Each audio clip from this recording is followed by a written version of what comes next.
You've seen the moon wake up, but what if Earth did too? This time, every planet is stirring. One by one, the solar system begins to wake. Earth is alive, Pluto never slept, and now the sky is watching us back. So get cozy. This is a bedtime story, one that's gentle, mysterious, and just a little bit terrifying. Part 1. The night the moon blinked.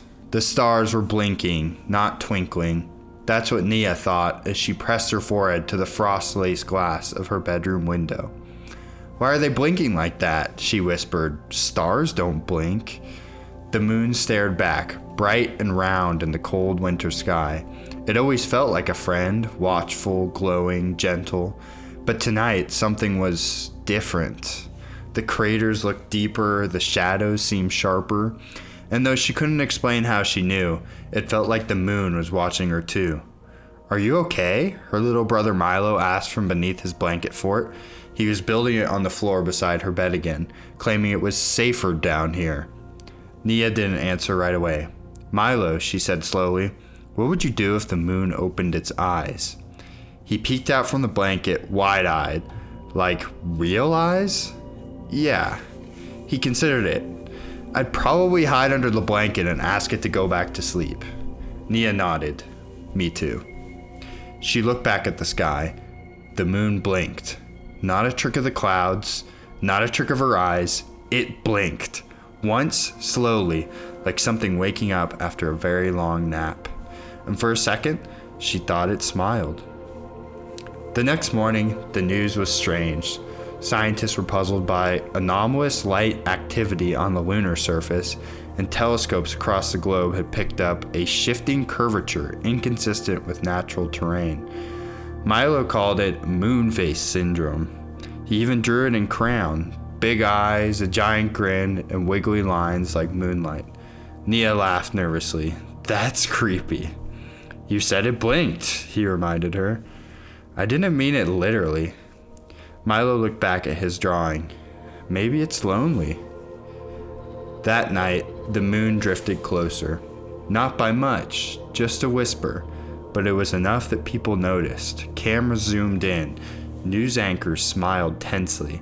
Astronomers offered shaky reassurances. "It's impossible," one said. "There's no gravitational path that would..."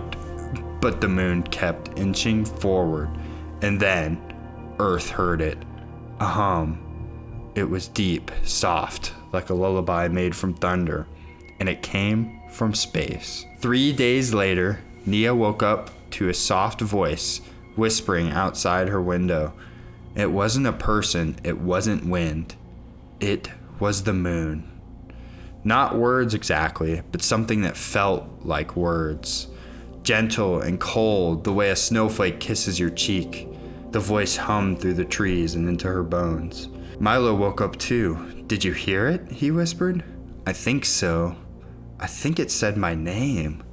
They didn't sleep the rest of the night. Neither did anyone else in town. By the end of the week, more had joined. Jupiter blinked open in the sky. Its great red spot shifted and twisted into a yawning circular mouth. Saturn's rings pulsed like ripples in a pond. Uranus and Neptune turned ever so slightly, revealing glints of motion under their swirling clouds. The planets had woken up, and they were looking this way. The world began to panic in quiet ways, the kind of panic where grown-ups talk in hushed voices and lock doors, even though they don't know what they're looking at. Nia and Milo's dad, who worked in an observatory, started coming home late. He barely ate. One night, they overheard him whispering into the phone. "They're communicating, not in language, but in pull and gravity. They're not just planets anymore." In school, Nia was pulled aside by her science teacher, Mr. Haley. "You're a bright kid, Nia," he said. "And I know you've seen it, so tell me, what do you feel when you look at the moon?" She hesitated. "Like it's dreaming." "Dreaming what?" She looked up at the planet chart on the wall. "I think it's dreaming of waking up everyone else." Mr. Haley didn't laugh. He nodded solemnly. That's what I'm afraid of. That night, Nia had a dream, or maybe it was more than a dream. She stood in space, no suit, no helmet, just a little girl in pajamas floating between worlds. The moon hovered behind her like a guardian. Its eyes blinked slowly, full of silver light. "You are small," it said in a voice that came from everywhere and nowhere. "But I see you. Do you want to play?" Nia tried to speak, but sound didn't work here. Only thoughts. "I'm scared." "So am I," the moon whispered. "That's why I woke up." Then she felt a presence behind her, enormous, radiant. Earth had opened its eyes. Nia woke up gasping. The stars outside were no longer blinking, they were watching. She looked up at the sky, and there, just above the trees, Earth's reflection on the moon's surface blinked back. Part 2. The Earth opens its eyes. Nia didn't go back to sleep. She couldn't. The moon was still out there, glowing white and wide and wrong. It hadn't moved closer, but it hadn't moved away either. It hovered in the sky like it was waiting for something, or someone. Milo, still tangled in his blanket fort, whispered, "Was it in your dream too?" Nia nodded. "And something else was." "What?" She looked out the window, past the trees, toward the quiet hill that rolled behind their backyard. The wind didn't move. The trees stood still, like everything was holding its breath. "Earth," she whispered. Earth opened its eyes. The next morning, their dad didn't go to work. "I called in," he said, rubbing his eyes with one hand while holding black coffee in the other. "There's no one there. All the scientists are gone. Relocated, silenced." Nia frowned. What do you mean, silenced?" He looked at her for a moment too long. I don't know." That afternoon, all the birds left. No one noticed at first, but by sunset, the silence became deafening. No chirps, no wings in the sky, not a single feather floating down. Even the bugs had stopped. The world was quiet in a way that made Nia's stomach twist. "Maybe they know something," Milo whispered as they sat on the front porch. "Maybe they're hiding from the moon." Nia didn't answer, because she agreed. That night, it rained, but not like normal rain. This rain was warm and shimmering, like it fell from a different part of the sky.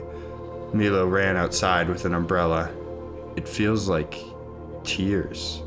Nia stood in the doorway, shivering even though it wasn't cold. Then the wind picked up, and the earth spoke.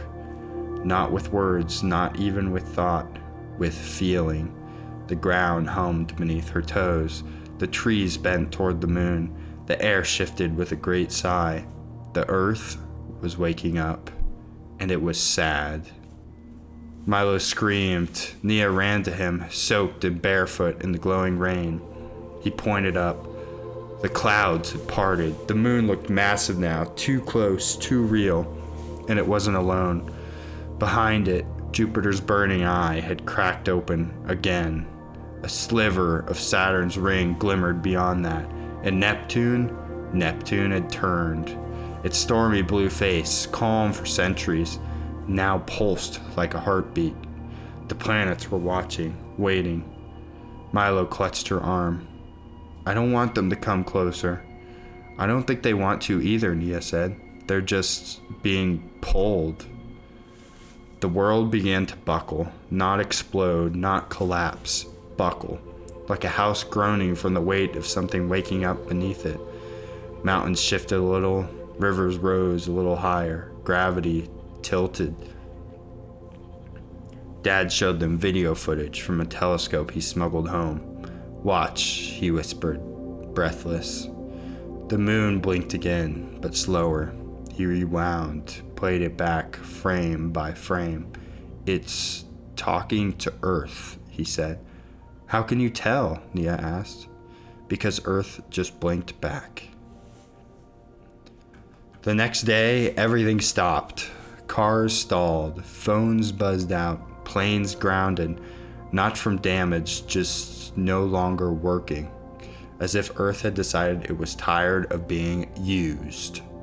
In the quiet, people began to whisper stories. They said the moon used to be part of Earth, that it broke off long ago, but never forgot the feeling of being whole. They're sitting talking again. Nia stared into her cereal bowl. The milk trembled, not from her spoon, but from something deeper. They're remembering. That night, Nia heard Earth's voice in her sleep again. Not words, images.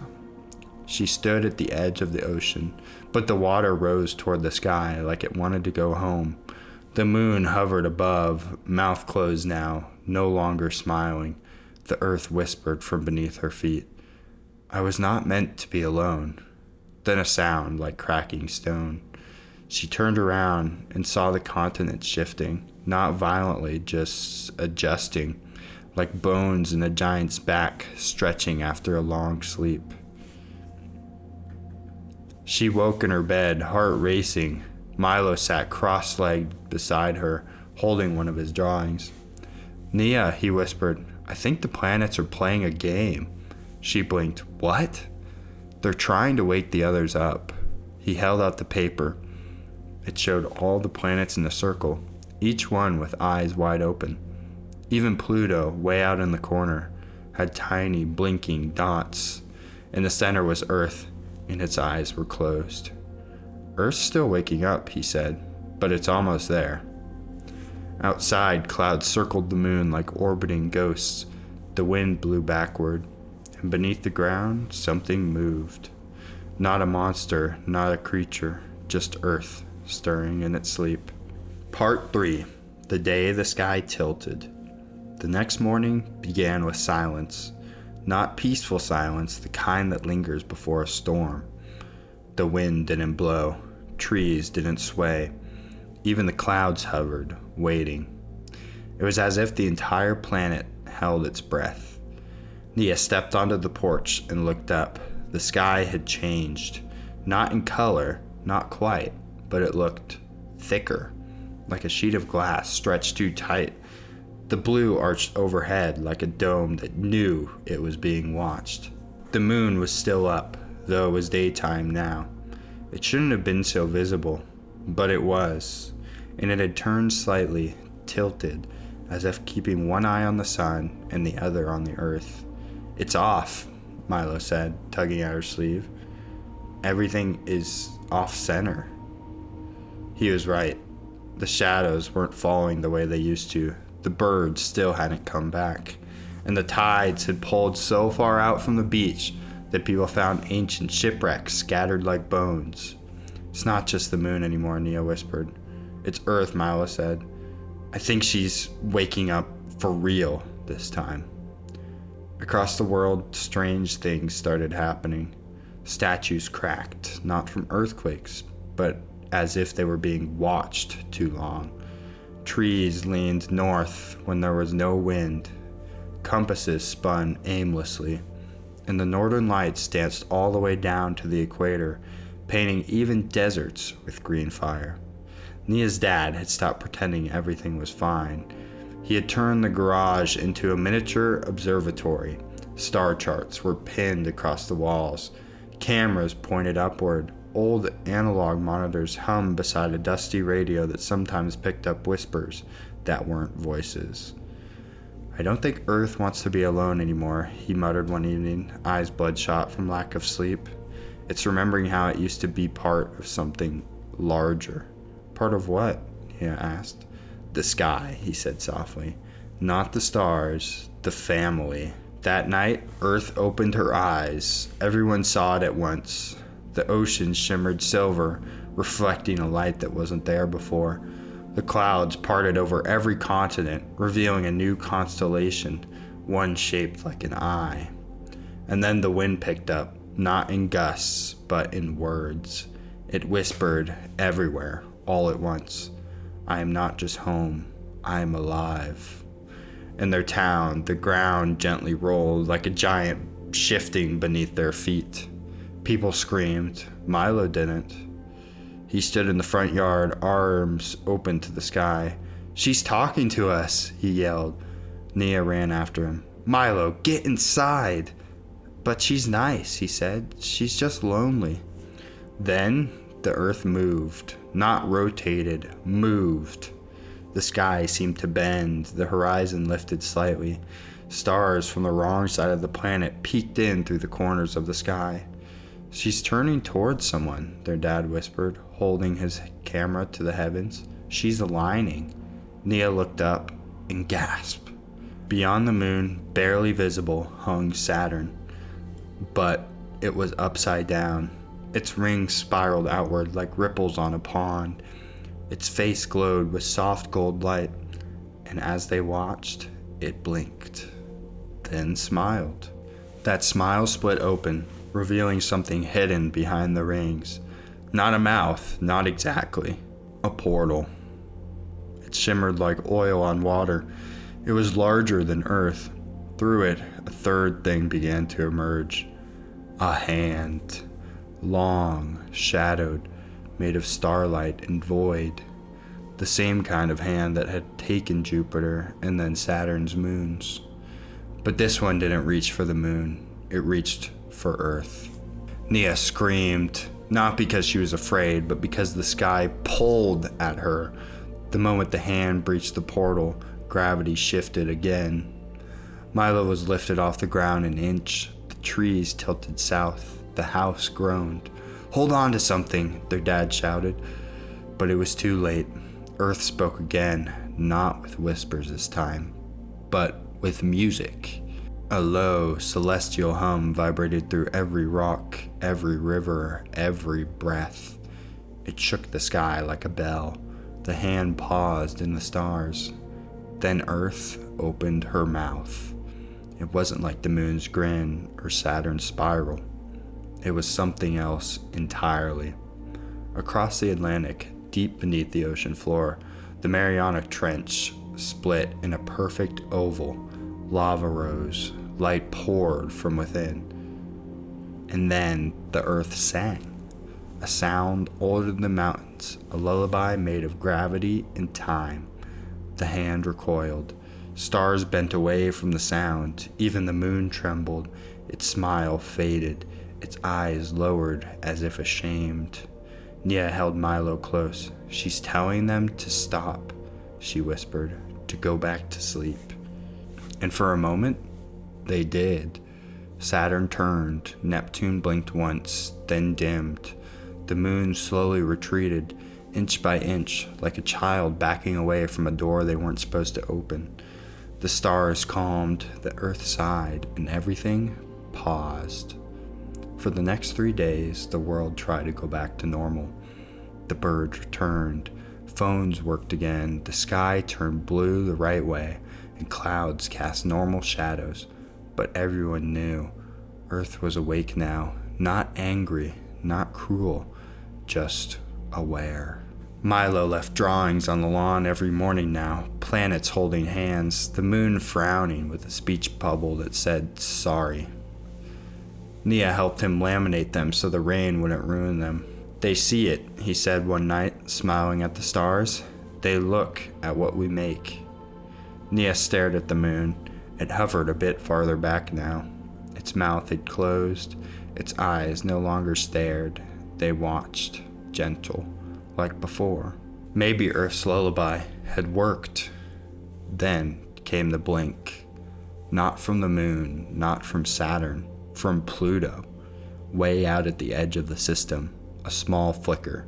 For the first time in recorded history, scientists agreed Pluto had turned, just enough to look back. Part 4. The One Who Never Slept. The world moved carefully after that. People still went to work, kids still walked to school, trains still ran, birds still chirped. But everything felt thinner, like the sky had been peeled back a little too far, and no one could quite forget what they'd seen behind it.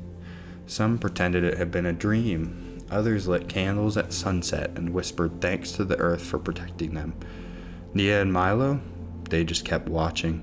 Each night, they'd lie on the roof with sleeping bags zipped up to their chins, eyes scanning the stars. The moon had retreated, the planets had turned, Earth had sung her lullaby, and yet something was still watching. "Do you think they'll come back?" Milo asked one night. Nia turned toward him. "The planets? No, the hands." The wind blew softly across the rooftop. Far above, the stars shimmered in colors they hadn't shown before, pinks and teals and a flickering kind of orange.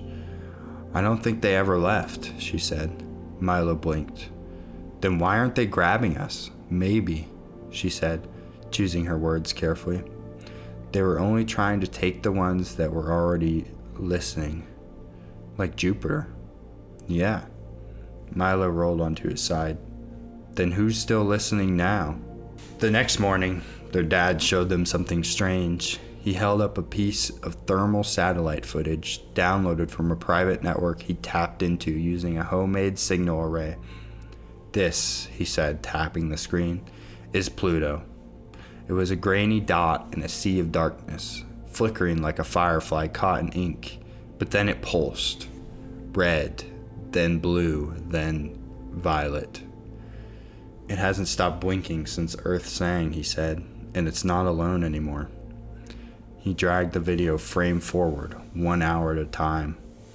Beside Pluto, smaller, dimmer, another dot appeared, then another, and another, until 8 tiny lights circled around it like a crown of frozen ghosts. "They're moons," he whispered, "but they're wrong." That night, the dreams returned. This time, Nia found herself standing not in space, but in a hallway of mirrors. Each mirror showed a different version of the sky. Saturn with fire rings, Jupiter bleeding stars, Neptune as a swirling tunnel. One mirror was black, no reflection, just void. She walked up to it, and it blinked. When she awoke, the stars outside had vanished, not dimmed, vanished. Only Pluto remained, a pinpoint of defiant light at the edge of the sky, and it was growing. By the time the rest of the world noticed, it was too late to pretend. Pluto had broken orbit. It was no longer circling the sun. It was moving with purpose, toward them. Not fast, not urgent, just certain. And behind it came the moons, trailing like a cloak of shadows. The moon trembled. It didn't smile, didn't blink, just turned slowly to face the outer system again, like a soldier called to attention. Earth was quiet. No lullaby this time. No song. Only stillness. Milo stood at the window, clutching a blanket over his shoulders. "Nia," he said, "Pluto never went to sleep, did it?" She shook her head. "I think it was always awake." The ground began to whisper, not shake, whisper. The same voice Nia had heard in dreams, now faintly coming from beneath the floorboards, the soil, the oceans. "Not him. He stayed behind. He never blinked. He remembers when we were one." Nia felt the words in her ribs, in her teeth, in the quiet part of her brain that hadn't known fear until now. "What do we do?" she asked aloud. The Earth answered, "Watch." On the 3rd day, Pluto passed Neptune. On the 6th, Uranus. And though it left them behind, they turned with it. Like children following an older sibling into the dark. The sky turned violet. Not the clouds, not the sunset. The sky itself. It shimmered like oil on glass, rippling with slow, lazy patterns that made people dizzy if they stared too long. From her rooftop, Nia watched stars blink out, one by one. "They're hiding," Milo said. "They're afraid," she said, "of Pluto." No longer small, no longer distant, it had grown massive now in the night sky. A black coin of frozen hate with no light of its own, no eyes, no mouth, but somehow it was smiling anyway. And then something unexpected happened. The moon moved, not subtly, not in sleep. It rushed. For the first time in history, the moon accelerated, not toward Earth, but outward, toward Pluto. People screamed, sirens howled, oceans bucked, but Earth stayed still, and in that silence, Nia heard it. The Earth was humming again. No lullaby, no song, just a single note, deep, pure, sad, like goodbye. From across the sky, the moon collided with Pluto, not like a crash, more like a hug. Light exploded across the stars. The frozen shadow shattered, moons scattered, and for one glorious second, the sky lit up brighter than noon. Then it was dark, utterly, completely dark. The next morning, a new moon rose. Not the same shape, not the same face, but gentle, quiet, still. And Earth? Earth exhaled. The sky blinked once, and the stars returned. Part 5. The Stars That Stayed. In the days that followed, the world was slower. Not in how clocks ticked or how people moved, but in the way life felt. Children spoke softer, dogs barked less. Cities dimmed their lights at night, not from policy, but from reverence. The sky had changed, and everyone, whether they believed in what had happened or not, could feel it in their bones. The moon was gone, or perhaps it wasn't. What now floated in its space was smaller, duller, its craters unfamiliar, as if carved by fingers no one remembered. Some called it the new moon. Others just looked away when they passed it. But Nia still watched. Every night, she and Milo climbed to the roof with their sleeping bags, wrapped in quiet and sky. And sometimes, just before sleep took them, she would hear the low hum of Earth again. Not afraid, not sad, just aware. As if Earth had become a mother who couldn't close her eyes anymore, not with so many stars awake around her children. "Do you think Pluto's really gone?" Milo asked one night. His voice was small, barely above a breath. Nia watched the horizon, where the stars were flickering in and out in strange rhythms. They hadn't gone back to their normal patterns. Some glowed longer now. Others blinked in threes, like coded messages in light. "I think," she said carefully, "it went to sleep." Milo turned to her. "Like a real sleep?" "No," she said. "Like the kind where you're still dreaming, but this time, it's a good dream." He nodded, but didn't smile. "What if it wakes up again?" Nia pulled the blanket around his shoulders.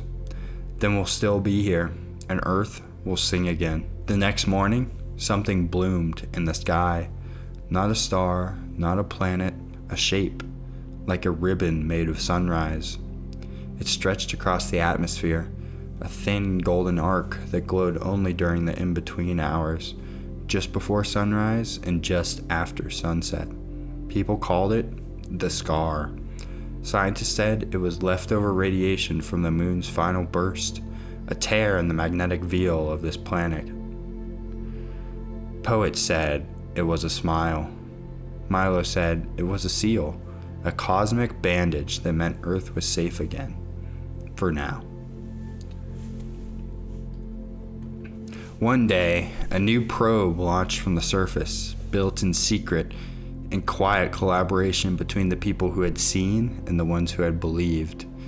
It carried no weapons, only music, the lullaby Earth had sung. It was transmitted on all channels, not just in radio, but encoded in light, vibration, gravitational pulses. A single phrase repeated endlessly into the dark. We are awake, but not alone.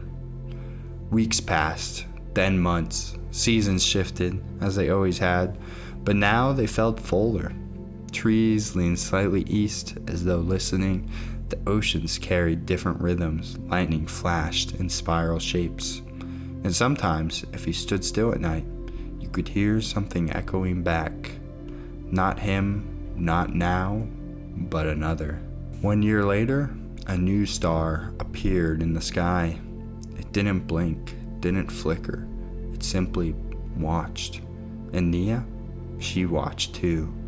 Not with fear, but with readiness, because once she had stood inside a dream where the earth opened its eyes. And she remembered what it whispered then, just before the sky cracked open. I am not just your home, I am your story. So the children of the earth grew up beneath strange stars. They learned to look up with both wonder and caution. They told bedtime stories of blinking moons, smiling planets, and lullabies that shook the sky. And every so often, when the stars danced just right, they left drawings on the hilltops for whoever might be watching. A planet with open eyes, a moon with a new face, and Pluto curled like a sleeping dog in the corner of the page. Not all stories have monsters. Some have memories, and some have planets that wake up because they don't want to be forgotten.